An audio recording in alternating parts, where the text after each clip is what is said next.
प्रश्न क्रमांक 1, भारतीय संसदेवर हल्ला कधी झाला? 13 डिसेंबर 2002, 13 डिसेंबर 2001, 26 नोव्हेंबर 2004, 26 जुलै 2009. या प्रश्नाचे उत्तर आहे पर्याय क्रमांक 2, 13 डिसेंबर 2001. प्रश्न दुसरा, भारतीय राज्यघटनेच्या कलम 81 नुसार लोकसभेची जास्तीत जास्त सदस्य किती ठराविक आली आहे? 545, 550, 552, 530. या प्रश्नाचं उत्तर आहे पर्याय क्रमांक 3, 552. प्रश्न तिसरा, संसदेचे प्रथम सभागृह कोणते आहे?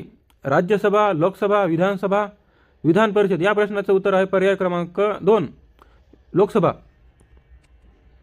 प्रश्न चौथा, राज्यसभेचे प्रसिद्ध अध्यक्ष कोण असतात? राज्यपाल, लोकसभा सभापती, उपराष्ट्रपती, विधानसभा. या प्रश्नाचं उत्तर आहे पर्याय क्रमांक 3, उपराष्ट्रपती.